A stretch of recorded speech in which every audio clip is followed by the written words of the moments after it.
मित्र अनिल बंदोनी जी और संजय मयूख जी, पत्रकार मित्रों, सुबह से हम लोग बहुत आतुरता से प्रतीक्षा राहुल गांधी की कर रहे थे। बताया गया कि 10 बजे कोई प्रेस करने वाले हैं, बहुत बड़ा भंडाफोड़ करने वाले हैं। बीजेपी के दफ्तर में हम लोग सुबह से चौकन्ने बैठे थे, क्या होने वाला है। फिर मालूम हुआ 1 घंटे बाद होगा, तो हम लोग और सावधान हो गए। फिर हुआ कि इंतजार करिए, वो 1 बजे अवतरित होंगे। Feuds from the uncles to brother in laws to many other family members has now resorted to falsehood, misrepresentation, and a web of lies.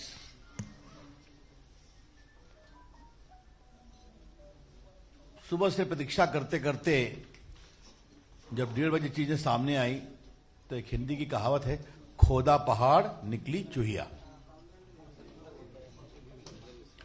अब संजय कह रहे हैं चूहिया निकली भी नहीं साहब, तो पहाड़ी खोदते रह गए। कांग्रेस पार्टी का एक पैटर्न है, समझिए।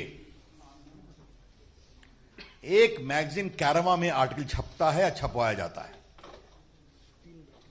और उसके बिना पर प्रेस की जाती है, उसके बिना पर स्पॉन्सर्ड पीआईएल फाइल किया जाता है। याद करिए जस्टिस लोया का एक मामला हुआ था, उनकी डेथ को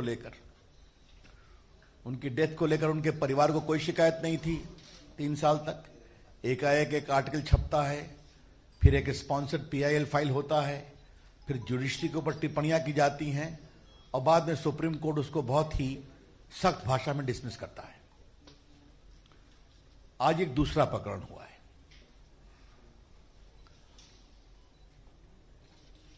सीबीडीटी ने एक ऑफिशियल स्टेटमेंट इशू कर दिया है, वो सर्कुलेशन में है। लेकिन थोड़ा कहानी आपको हम बताना चाहते हैं। एक गोविंद राजू एमएलसी थे कर्नाटक में कांग्रेस पार्टी के, और वो पूर्व मुख्यमंत्री सिद्धारमैया के पॉलिटिकल एडवाइजर भी थे।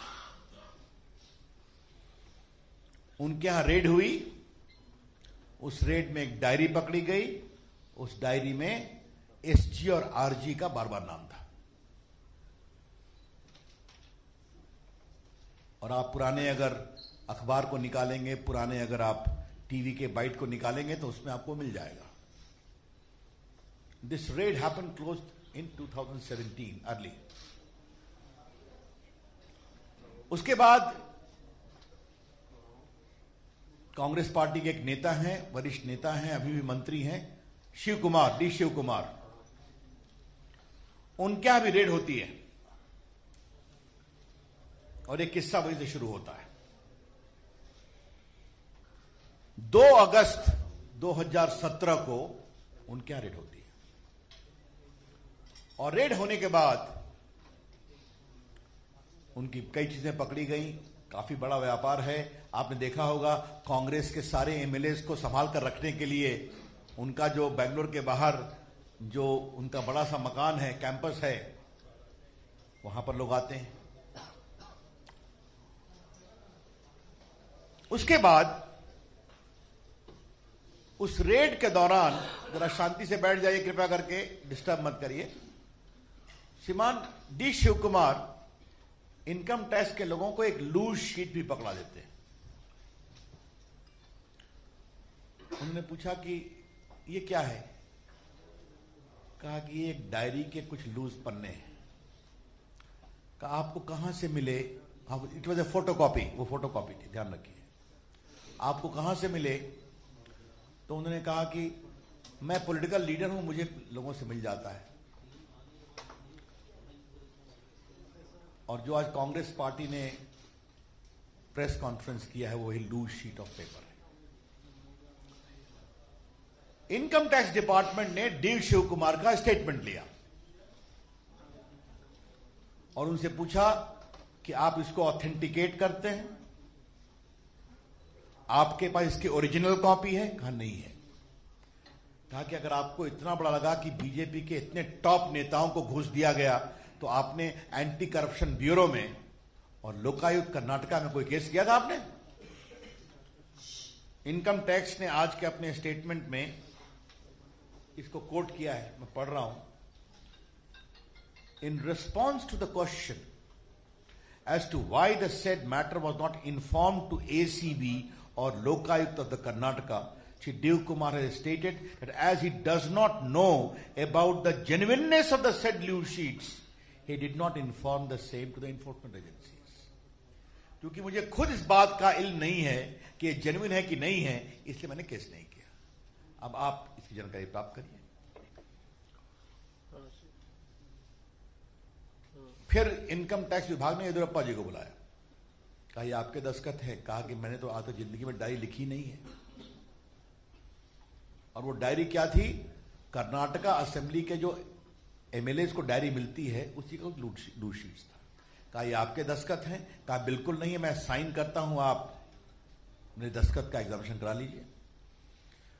तो येदियुरप्पा जी ने साइन करके दे दिया और आज उन्होंने अपना एक स्टेटमेंट भी इशू किया है, आपकी जानकारी के लिए। It is already in public domain. अब इनकम टैक्स विभाग ने सेंट्रल फॉरेंसिक लेबोरेटरी के पास येदियुरप्पा जी के दस्तखत के एग्जामिनेशन के लिए भेजने का प्रक्रिया शुरू की।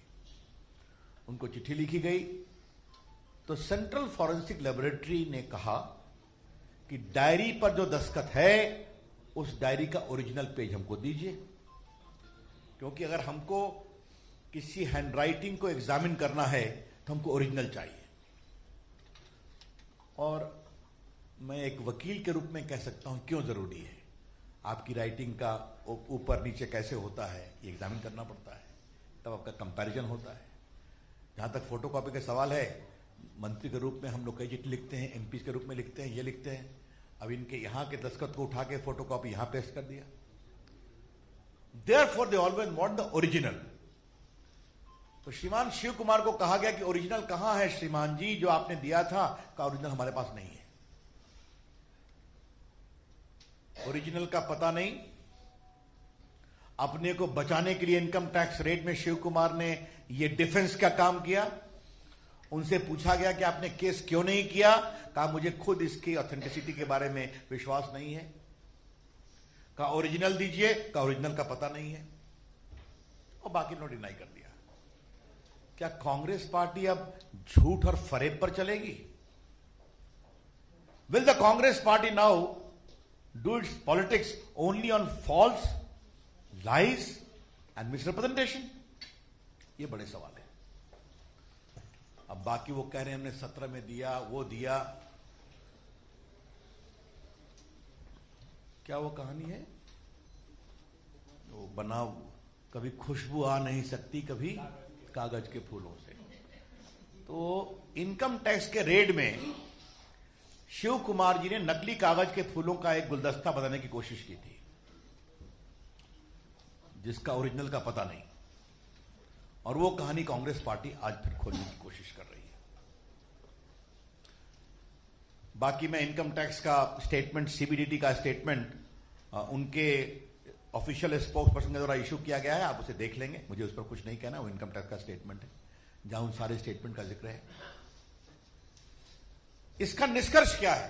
कांग्रेस पार्टी हताश है। आने वाले अवश्यंभावी हार से कांग्रेस पार्टी घबराई हुई है। The net upshot of all this is that Congress party is desperate and in view of the imminent defeat starking at its face, Congress party has lost its balance. झूठे आरोप लगाना। और आज तो मैं फिर कहूंगा कि कांग्रेस पार्टी की परेशानी और गंभीर है, क्योंकि जिस व्यक्ति ने भारत की सेना की मनोबल को गिराया है, जिस व्यक्ति ने भारत की सेना की देशभक्ति पर सवाल किया है, और जिस व्यक्ति ने बालाकोट के स्ट्राइक के सबूत को मांगा है, वो व्यक्ति कोई साधारण नहीं है, राहुल गांधी का एडवाइजर है, राहुल गांधी के ऑल्टर ईगो हैं, राहुल गांधी को गाइड करते हैं।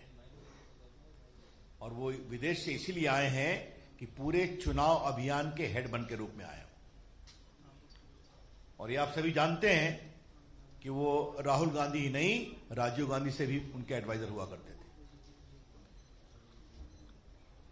तो ऐसे व्यक्ति, और मैं सोच रहा था कि जब कांग्रेस पार्टी कांग्रेस पार्टी ने स्पष्टीकरण कुछ देने की कोशिश की, तो उन्होंने कहा नहीं, मैं सही हूं, मैं देश के नागरिक के रूप में सवाल पूछूंगा। सैम पित्रोदा, जिस बहादुर एयरफोर्स के चीफ ने पब्लिकली कहा कि हमारा काम स्ट्राइक करना है, स्ट्राइक को सफल करना है, उस स्ट्राइक पर आप सवाल उठा रहे हैं। आप क्या कहना चाहते हैं? आप क्या कहना चाहते हैं? आप भारत की वायुसेना, भारत की थल सेना, और देखिए मैंने पहले भी कहा था, तो अरुण जी ने, मैं उसको विस्तारित करूंगा। हमारी सरकार इसको उचित नहीं मानती। उनका आप स्टेटमेंट देखिए, 26/11 के बाद हमले होते रहते हैं, हर हमले का ये स्ट्राइक करना कोई जरूरी नहीं है। तो आज जब पूरे भारतवर्ष में उनकी पिटाई हो रही है, उनकी हंसाई हो रही है, तो उससे बचने के लिए यह डिस्ट्रैक्शन लाया गया। It is the BJP's charge that since morning Mr. Sam Pitroda has exposed the Congress party to ridicule. He is not an ordinary person. He is the advisor, the alter ego, and chief strategist of Rahul Gandhi, also very close to his late father. He has also reiterated the same in his clarification, it is my duty to ask questions.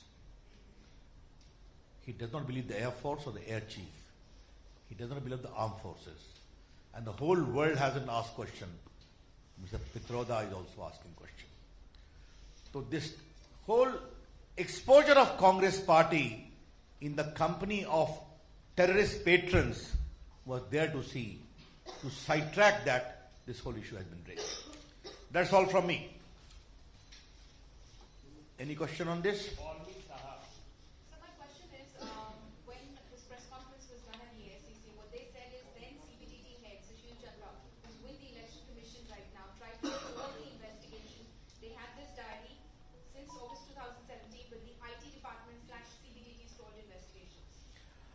I am not supposed to reply to falsehood and baseless allegations.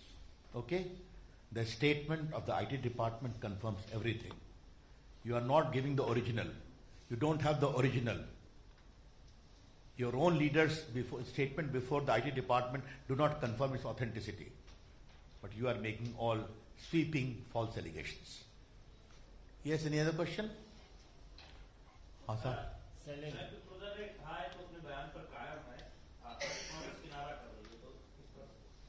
नहीं, फिर मैं कहूंगा Sam Pitroda कायम है तो इसका मतलब है कांग्रेस भी कायम है। सैम पित्रोदा श्रीमान राहुल गांधी के सलाहकार, नीतिकार, अभियान के प्रमुख है, इसलिए उनको अमेरिका से बुलाया गया है। यह बात दीगर है कि राहुल गांधी के सारे सलाहकार आजकल न्यूयॉर्क टाइम्स ही पढ़ते हैं, भारत के अखबार नहीं पढ़ते, भारत के चैनल नहीं देखते, जिन्होंने इंडिपेंडेंट इन्वेस्टिगेशन से इतना सबूत दिया है। क्या सैम पित्रोदा को आपके चैनल पर और बाकी चैनल पर दिखाए जाने वाले वो समाचार दिखाई पड़े हैं जिसमें रॉयटर्स के पत्रकारों ने कई विदेशी पत्रकारों के साथ बालाकोट के उस स्थान पर जाने की कई बार कोशिश की और उनको रोका पाकिस्तान की सेना ने? तो ये उनको दिखाई नहीं पड़ता है। सर, इसी से जुड़ा सवाल है कि पहले भी कई नेता सेना पर सवाल उठाते रहे और कांग्रेस बाद में किनारा करती रही है। आप शीला दीक्षित ने भी एक इंटरव्यू में कहा था कि उनका जो रुख है वो इतना कड़ा नहीं था आतंकी को लेकर जितना मोदी जी का। तो क्या कांग्रेस की स्ट्रेटजी है कि अपने नेताओं से बयान दिलाए उसके बाद किनारा कर ले?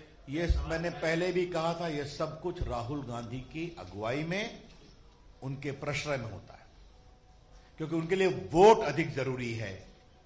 देश का हित और सेना का मनोबल बहुत महत्वपूर्ण नहीं है। बहुत बहुत थैंक यू।